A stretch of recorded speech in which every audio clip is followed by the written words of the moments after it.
Hello friend, I am Afreen. Welcome to Khan learning academy. तो स्वागत है सभी को अस्सलाम वालेकुम, नमस्कार, गुड आफ्टरनून। आज हम बात करेंगे दादा साहब फाल्के अवार्ड पर। 2022 का जो दादा साहब फाल्के अवार्ड है वो उसकी जो है घोषणा हो चुकी थी पहले ही, और अभी जो है वो दे दिया गया है। किसे दिया गया है तो सारी चर्चा करेंगे। तो 53वां जो है ये दादा साहब फाल्के अवार्ड था, 53वें क्रम का। इसके पहले जो 50वां है और जो 51वां है और 52वां जो पुरस्कार है वो किससे मिला है, वो इंपॉर्टेंट क्वेश्चन बनता है। और फर्स्ट किससे मिला है वो सारी बातें करेंगे। इसकी दादा साहब जो फाल्के जो लाइफ टाइम अचीवमेंट जो अवार्ड है इसकी स्थापना कब होती है, ये कब से ये दिया जा रहा है और प्रथम बार किसे दिया गया है, सारी बात करेंगे। ठीक, तो सबसे पहले दादा साहब फाल्के जो लाइफ टाइम अचीवमेंट जो अवार्ड है ये कब दिया जाता है, तो ये 1 वर्ष में दिया जाता है। वार्षिक अवार्ड है जो कि भारत सरकार के द्वारा दिया जाता है। भारतीय फिल्म इंडस्ट्री में जो भी लाइफ टाइम अचीवमेंट अवार्ड है, तो लाइफ आप अपने आजीवन में जितने भी पूरे जीवन में जितना भी कार्य किया है, जो भी अभिनेता के तौर पे या फिर अभिनेत्री के तौर पे जो भी, तो उसके उपलक्ष्य में ये अवार्ड दिया जाता है, दादा साहब फाल्के अवार्ड। तो इसकी स्थापना कब होती है, दादा साहब फाल्के अवार्ड की स्थापना कब होती है, तो 1969 में इसकी स्थापना होती है। और किसके नाम पर होती है, तो इन्हीं दादा साहब फाल्के जो हैं, इन्हीं के नाम, गोविंद फाल्के करके हैं, इन्हीं के नाम पर ये अवार्ड की स्थापना होती है 1969 में।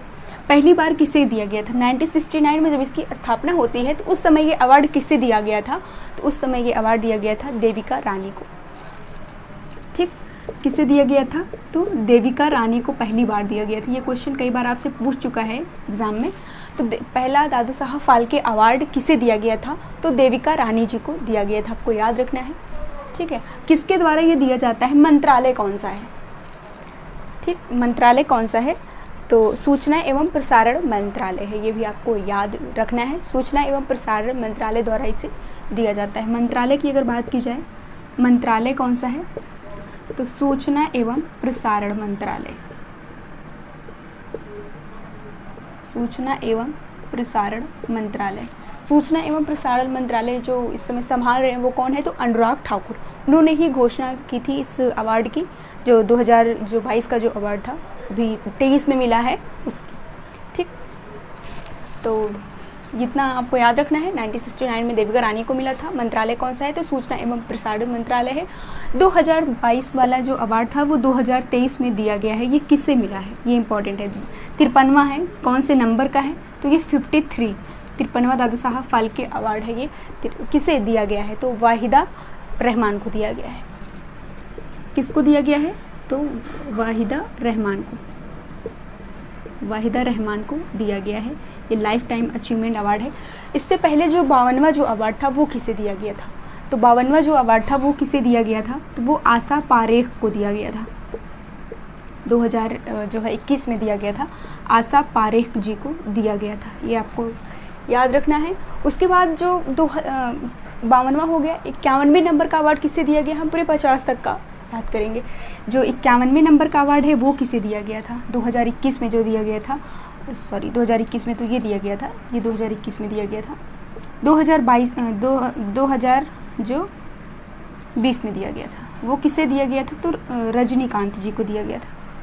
ठीक, 51वें नंबर का किसे दिया गया था, तो रजनीकांत जी को दिया गया था। रोबोट मूवी में इन्होंने काम किया है, तो आप याद होंगे, साउथ मूवी में ज़्यादातर इन्होंने काम किया है। तो 2020 में और 51वें नंबर का जो दादा साहब फाल्के अवार्ड है वो किसे दिया गया, तो वो रजनीकांत जी को दिया गया। और जो 50वें नंबर का है वो हमारे बिग बी अमिताभ बच्चन जी को दिया गया, अमिताभ बच्चन जी को दिया गया है। ठीक, ये भी आपको याद रखना है, अमिताभ बच्चन जी को दिया गया है 50वें नंबर का दादा साहब फाल्के अवार्ड। ठीक, तो इसकी शुरुआत कब होती है, तो 1969 में इसकी स्थापना होती है। और 1969 में ही इसे दिया गया है, तो देविका रानी जी को दिया गया। और ये इसकी स्थापना 1969 में ही होती है। और 1900 जो उसके बाद 50वें नंबर का अमिताभ बच्चन को, 51वें नंबर का रजनीकांत जी को, और 52वें नंबर का आशा पारेख, और 53वें नंबर का जो अभी लेटेस्ट जो अभी हुआ है वो किसे दिया गया, तो वो वाहिदा रहमान को दिया गया है, आपको याद रखना है। सूचना एवं प्रसारण मंत्रालय द्वारा दिया जाता है और अनुराग ठाकुर जी ने इसकी घोषणा की थी। और ये 1 वर्ष में 1 बार आयोजित होता है, एक वर्ष में एक बार दिया जाता है। लाइफ टाइम अचीवमेंट अवार्ड है, आपको याद रखना है इसे, ठीक। ओके, तो एक छोटी सी जानकारी थी, इसलिए एक छोटा सा वीडियो इसके लिए थोड़ा सा बनाना था। ठीक है, बहुत बहुत शुक्रिया सभी का।